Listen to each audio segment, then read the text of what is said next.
Balat sibuyas ka, social media ang taguan, Diyos na buhay ang takbuhan. Ang pundasyon sa tamang pagtanggol, Tulfonatics Premium Vlog Starter Feeds. Siksik sa cloud chasing para lumaking mangmang, pabigat at palaging iyakin. Dahil troll at iyakin silang bata. Pagkulang sa pansin stage na sila, Tulfonatics Vlog Starter Feeds. Yo, magandang araw mga master at welcome sa ating YouTube channel, One of Power. Ito mga master, no, panoorin at reaction na natin tong video na to sa Rapi Tulfo in action. Ang title nito ay mainitang debate nila Rapi Tulfo at ng maangas na ship traffic enforcer. Itong video na to mga master, no, ito yung epic video ni Idol, no, na laging ginagamit ni Atty. Libayan. Nandito yun. May clip dito na na video, no, yung laging ginagamit ni Atty. Libayan na opisyal ka, ayoko na magbibigay ka ng wrong information.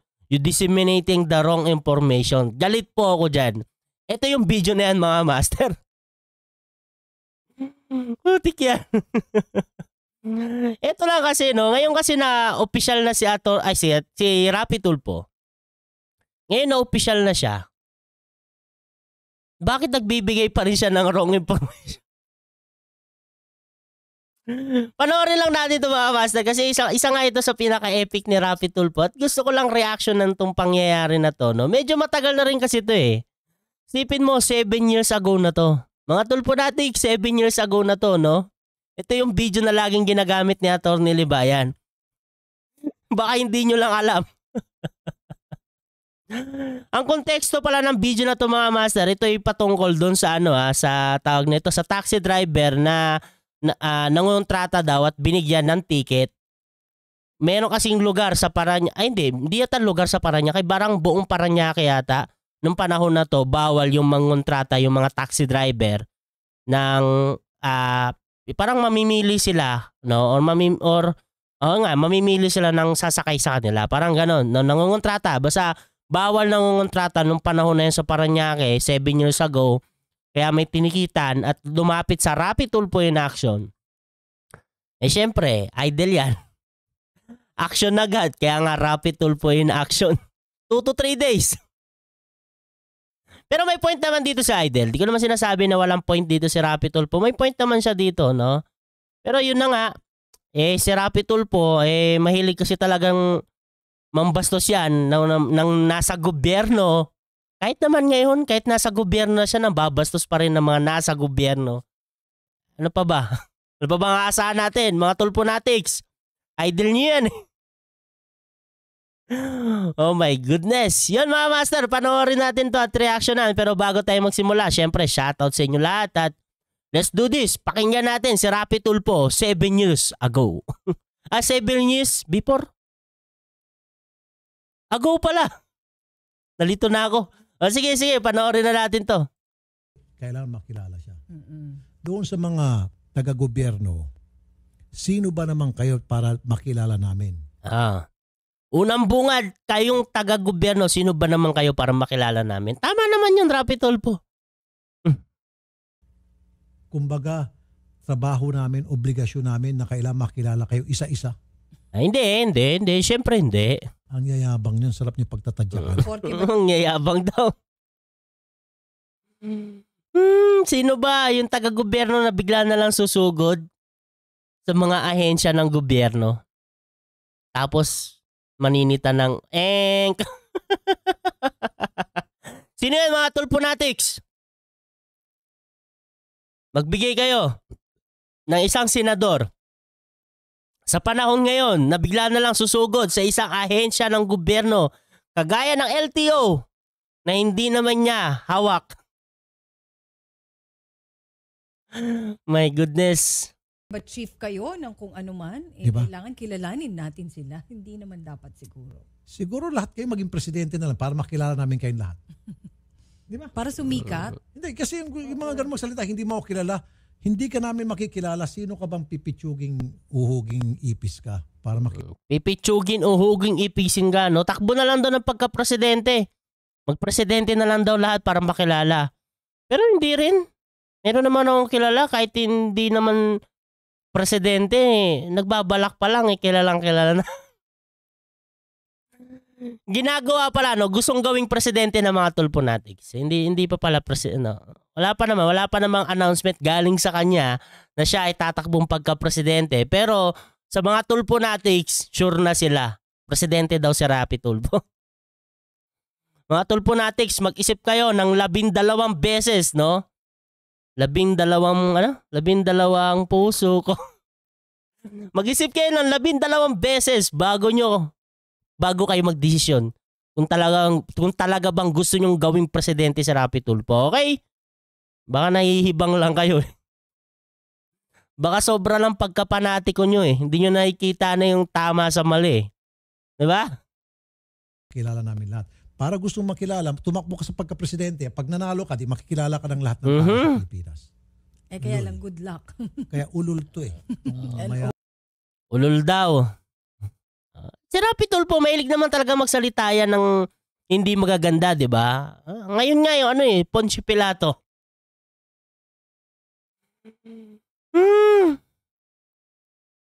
Mas malala pa yung yung mga resource person niya na nagsasabi ng facts. Ayun yung paniwalaan, di ba? Yan yung grabe. Pisyal ka. Na ito na hindi mo kilala. Hindi, ulol. Di ba? Under the out loud. Okay. Yun eh. Okay. Sige, si Mr. Barandino, sa ngalan po ng patas na pamamahayag, mga kausap po natin, si Mr. Teodorico Barandino inireklamo. Sir Teodorico, magandang hapon po. Magandang hapon naman. Sir, si Rafi Tulfo po ito. Live po tayo sa Radyo 5 at sa Action TV. Kasama ko po si Nina Taduran, Mr. Barandino. Yes po. Ito ay may kinalaman sa ticket po na inisyu po ng inyong tauhan kay Mr. Francisco Mora. Matatandaan niyo po yun? Yes po. That was sa BF Homes po. After work, sumasakay po ako. At hello? Opo. Go ahead po. Yes, sir.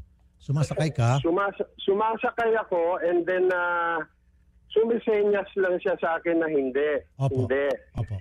So hanggang sa lumapit ako sa kanya, arrogantly na tinitingnan lang ako at sabi, hindi. So sabi ko, ano po ba ang problema? Ba't ayaw niyo akong isakay? Okay. Sabi niya, hindi, may pasahero ako. Okay. So sabi ko naman, that is in violation already with our city ordinance. Bawal daw sa city nila yung ganon, yung tumatanggi sa mga pasahero, no? Pero bakit kaya ganon? Merong ganon batas. Hindi ko rin maintindihan bakit, no? Kasi paano kung masama pakiramdam mo, no? Sabagay, labas na siguro yun, no? Common sense na lang. Anong common sense ba? Yung kay Nico David. Pero yun na nga, ba't kaya may ganun silang ordinance dati, no? Di ko rin malubos maisip bakit sila nagpatupad ng ganung klase ng ordinance. Para ba maiwasan yung tawag nito, yung matanggihan sa tawag nito sa mga pasahero. Pero sa tingin ko naman din tama lang naman. May point naman din. Kaso nga lang, paano nga kung kinontrata ka kagaya nito? Ito kasi itong driver, itong taxi driver, tinawagan sila. Sila yung kinontrata.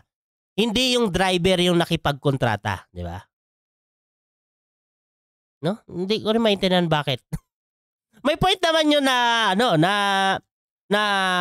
bawal tanggihan yung mga pasero. Tama naman yun, di ba? Ang pangit naman kasi yung namimili sila ng di ba? Ang pangit.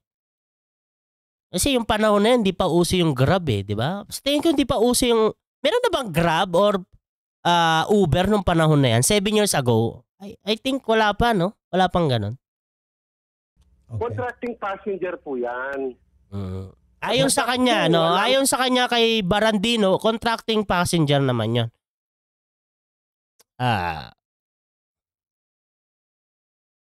Hindi kasi pwede bang tawagin contracting passenger? Pwede naman, no? Pero, yung ano kasi, ang ano kasi nito, ang ano kabaliktaran yung ang kinontrata, yung driver.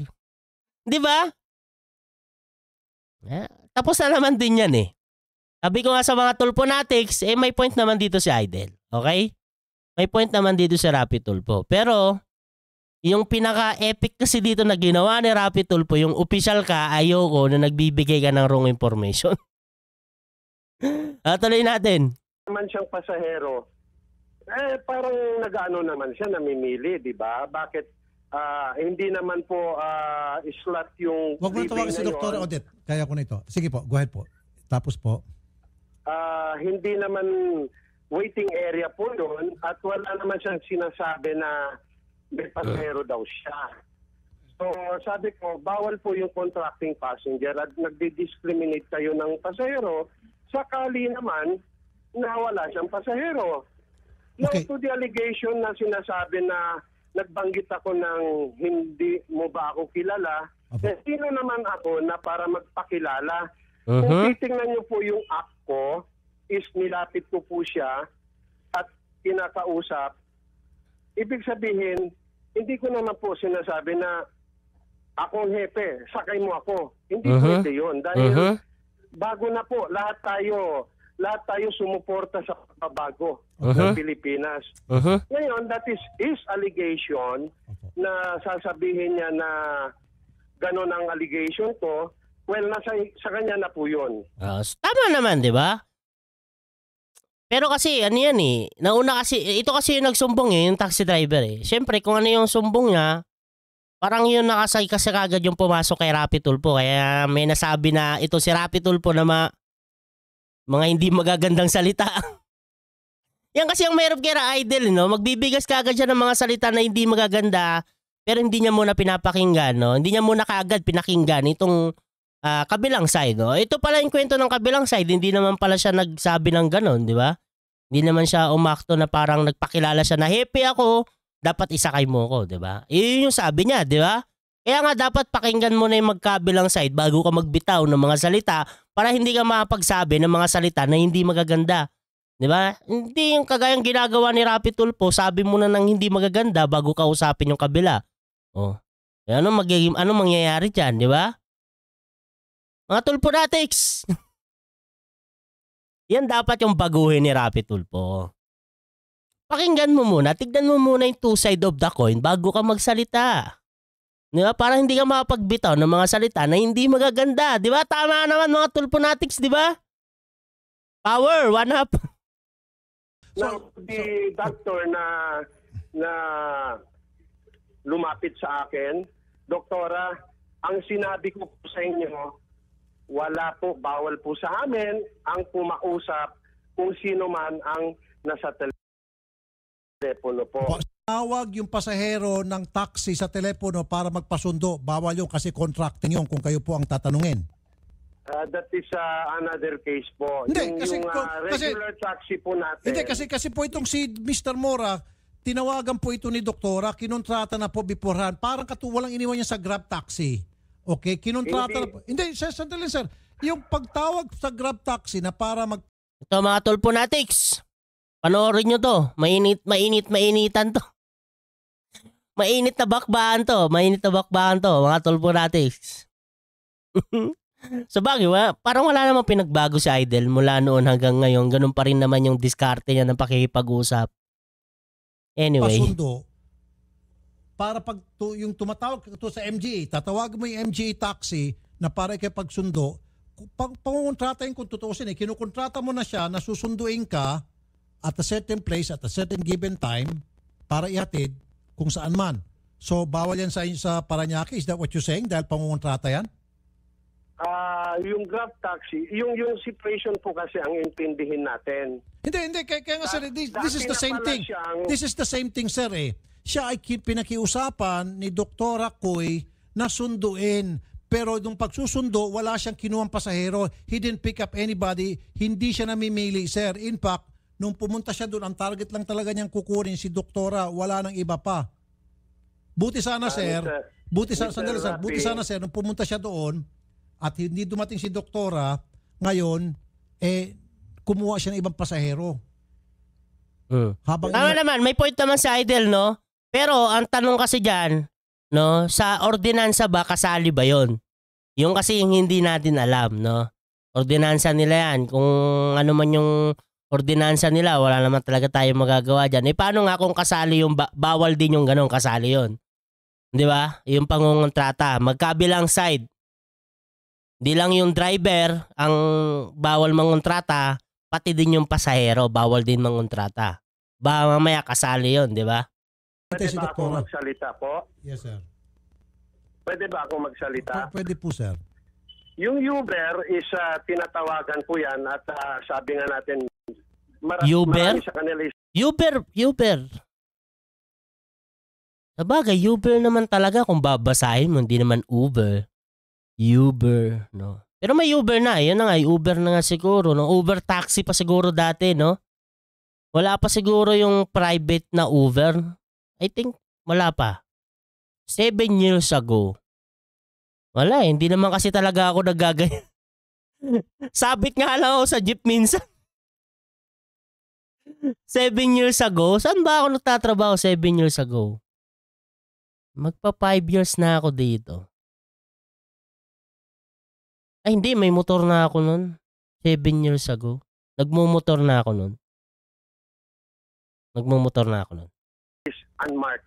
Kung 7 years ago nga, meron na. Ano ba? Kalimutan ko na. Meron na kasi bago ako umalis ng Pilipinas. Malakas na ang Uber nun eh. Nagsisimula nang dumami yung Uber, yung Grab. Oo, kasi yung nasa Jayco ako. Malakas na yung Uber sa amin. Yung Grab ba? Uber. Basta malakas na yun eh. But this is just a regular taxi po. Still, it doesn't matter, sir. Pero siya naman, sir, ay tinawagan di ba? Pinontak siya ni doktora na sunduin mo ako. Wala ako nakikita masama, sir. Walang, I don't believe you, sir. Si Idol na nagsasabi, no? Pero hindi natin kasi alam kung kasali ba yun sa ordinance. No? Yung magkabilang ordinance. Pero tapos na naman din yan. Matagal na nangyari. 7 years ago. Pero, epic talaga kasi tong video na to. Sir, na meron kayong ordinansang tungkol dyan, mapapahiya ka lang, sir. Believe me. No, hindi ako mapapahiya. Believe me also. Because that is an ordinance na sinusunod namin. Ano pong nakalagay sa ordinansa? Ang sa ordinansa is Ito, ano to si Shep, ito yung PNP, PNP ba? Bata yung ano nila, Shep yung ano nila doon, no? Sa Parañaque, no? TMO. Diba? Kaya, sa tingin ko, mayroon naman siyang karapatan, no, na alam niya rin yung ordinance. Kasi nga, siya yung parang head doon eh. Ganun ba? Ikaw parang head ka dyan, di ba? Pag ganyan. Parang ikaw yung pinaka-head. Di ba? Pero pwede ka rin magkamali. Lahat naman ng tao nagkakamali. Wala naman perpekto. Pero para sa mga Tulponatics, hindi nagkakamali si Rapi Tulpo. Di ba? Kahit mali-mali na, tama pa rin sa mga Tulponatics. Pero yun na nga, no? Bakit? Tapos na naman din nga itong pangyayari na to. Pero may karapatan din siya magsabi na alam niya yung batas kasi nga, taga doon siya. Alam niya yung kung ano yung ordinance. Lalo-lalo na TMO siya. Di ba? Chef pa siya. Tuloy natin. is nangungontrata. Ang ibig sabihin That is nangungontrata. already a contracting passenger. Hindi, ang contracting, But sir, it's sandali, sir. Ang contracting, halimbawa, naglalakad ka dyan, namamasada ka, and then may bumukas na pinto, sige, saan ka?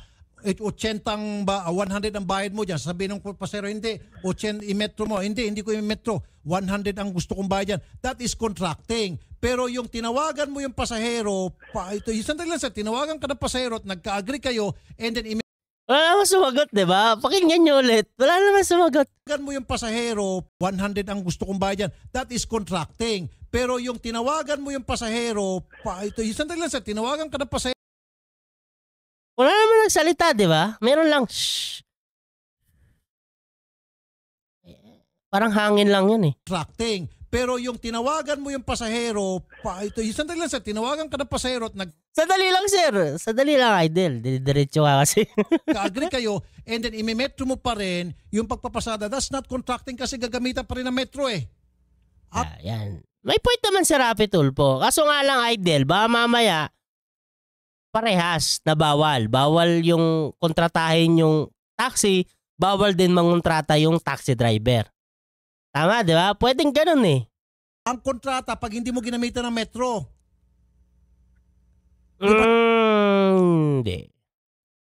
Siguro yung tinatawag na contracting yung yung kukontratahin ka, pare hatid sundo siya. Metro pa rin pero hatid sundo. Pwede ba yun? Pwede naman. Bakit hindi? Sir? Precisely. Sana pang kontrata doon. Total imimetro pa rin naman. So let me talk also. It's not naman na you're asking something from me and you want to talk all the way na hindi ako magbibigay ng Hindi sir, mahaba na nga yung salita mo diyan kanina eh. Mahaba ba? Medyo mahaba naman pero hindi ka pa naman napapaliwanag na maayos kasi nga sumasapaw si Idol. O kaya nga, sinasabi ko, in-explain Hindi kasi sir, nililito mo kami sir eh. Nililito mo kami. Ang sinasabi mo, bawal ang sandali lang sir, bawal ang contracting. Here you are again eh. Ayaw niyo akong pasilip. Kasi si Idol ayaw mag-ano eh. Pasalitain mo yung resource person mo. Mga Tulfo natics, mula noon hanggang ngayon, Rapi Tulfo is not change. May hilig sumapaw sa mga usapan. Ay, hindi naman, no? Yung nag-uusapan sila, ay pinagpapaliwanag yung resource person mo, pakinggan mo mabuti para bago ka magbigay ng opinion mo, no? Ayon sa opinion mo nga, pakinggan mo muna. Sinasapawan kasi. Litain, para gusto nyo kayo lang mapakinggan. Hindi sir, kanina pinasalita na kita. Hindi, pinasalita na. Yung ordinansa namin. Sandali lang sir, mas marunong ka pa ka Mr. Ding Soriano. Si Mr. Ding Soriano humingi ng paumanin sir eh. Sige, hirit ka pa. Bago ito naging uso, sandali lang sir. Sandali lang. Sino bang mas mataas sa inyo? Si Mr. Soriano o ikaw? Because I want also the madla to hear the statement of our stand. Yeah. Tama naman yung chef dito, di ba? Pakinggan mo muna, Idol. Di ba? Kung ano yung niya. Sir, ang pinipilit mong tama ka eh. Bago yung mga Uber na yan, yung ordinansa namin is nandiyan na. Bago pa daw mauso, yung mga Uber na yan, yung ordinansa nila nandyan na. Hanggang ngayon kaya, nag-i-exist pa tong ordinansa na to. Pero sa tingin ko parang napakalabo na mag-exist pa to, no? Kasi sa panahon ngayon, halos lahat nag-grab at nag-over na, di ba? Sir, sandali lang, nililito mo kami. Ang ordinansa po ninyo, FYI, yung bang pinara kayo ng pasahero, pagkatapos ngayon, yung pasahero po at kinontrata ng taxi driver na wag ng imetro at ito na lang yung magiging bayad. Yan yung kontrata. Ikaw na nga po mismo nagsasabi na nagkontrata sa pasahero eh. Kaya nga. So how can you defend that na hindi contracting passenger yan? Dahil ikaw na hindi, mismo pero sandali lang sir. Sandali lang sir. Yung contracting, kinontrata mo on the spot. Pero kung ito siya, tinawagan siya beforehand, sir naman. The passenger contracted the taxi. Pumayag yung taxi. Anong tawag dyan? Hindi ba? Contracting pero... Contracting. Ano ba yan? Yes, contracting pa rin yun. Yun na nga ba mamaya kasi malaki yung sakop ng ng ordinansa na to, 'di ba? Hindi natin alam nung panahon na 'yan. Ba mamaya sakop lahat. Bawal mangontrata. Tapos, 'di ba? Bawal mangontrata. On the spot, sir, by not using... Hindi, sir, sandali lang. Tawagan mo nga ulit tawagan mo nga si ano? Tawagan mo nga si Mr. Tulfo natics! May nagbago ba kay Idol mula noon hanggang ngayon? Parang parehas lang. Tawagan mo nga si ano? Tawagan mo nga si Mr.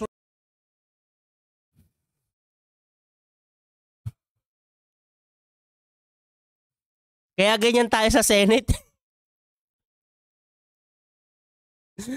Idol, baguhin mo na yung sistema mo.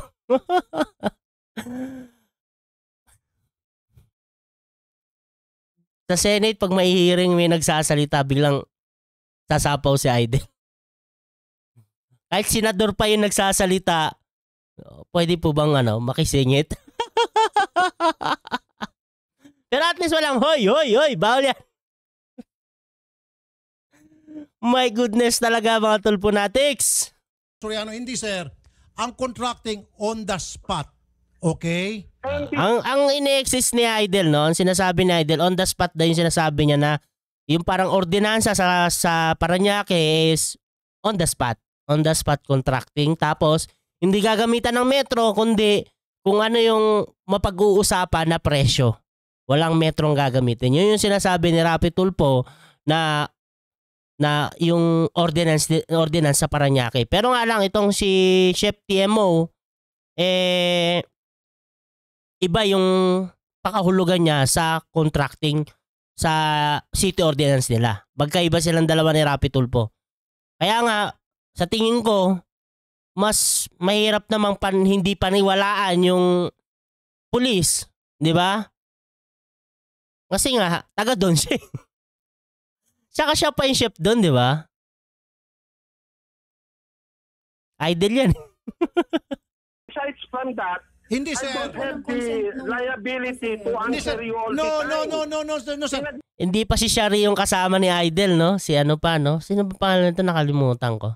Bigyan ko lang kayo na sinagot ko kayo para mabigyan din Hindi sir, natin kasi ng dililito mo. liwanag. Sir, Why is it? sandali lang sir. am I obliged? Opisyal ka, ayoko na magbibigay ka ng wrong information. You're disseminating a wrong information. Okay? Galit po ako Dahil dyan. hindi ko dinidepensa yung Okay. Ilang minutes to? 15:34. Okay. 15:34. Copy natin tapos gayahin natin yung ginagawa ni Attorney Libayan. Dito. Sa number 4. Yan. 15:34, di ba?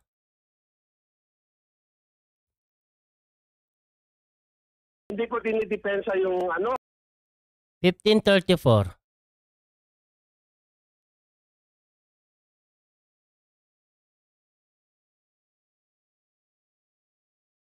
Tama ba? 15:34? Oo nga, 15:34. 15:34.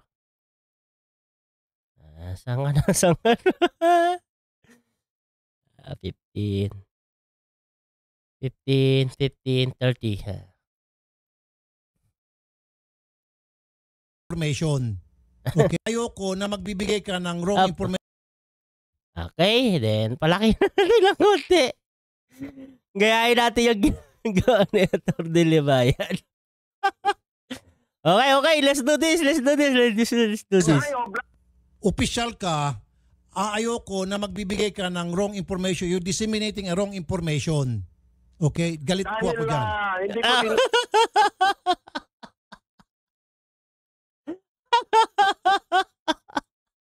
Ulit.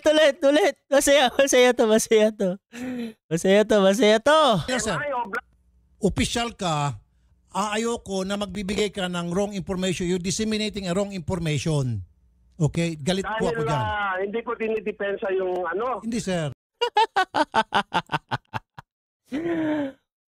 Mga tulponatics. Opisyal ka, ayoko na nagbibigay ka ng wrong information. Do you disseminating the wrong information? Galit po ako dyan. No? Kaya ngayon, pag si Rapi Tulfo nagbibigay ng wrong information, ipaalala natin sa kanya yan.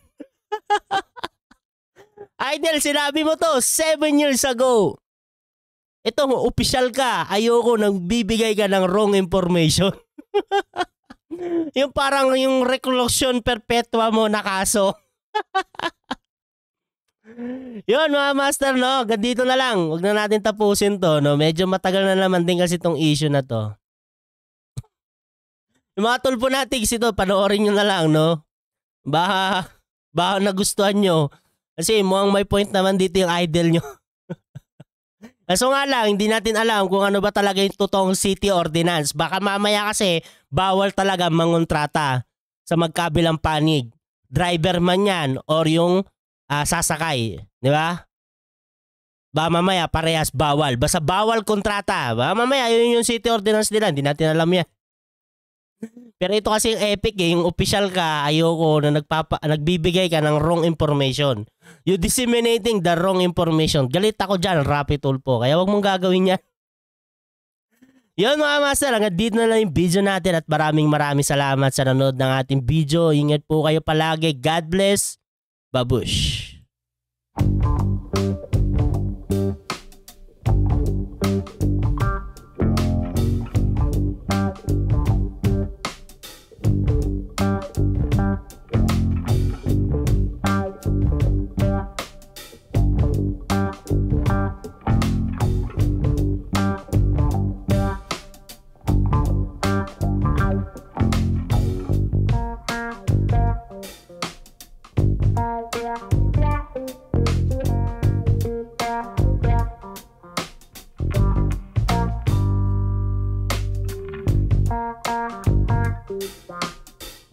Yeah.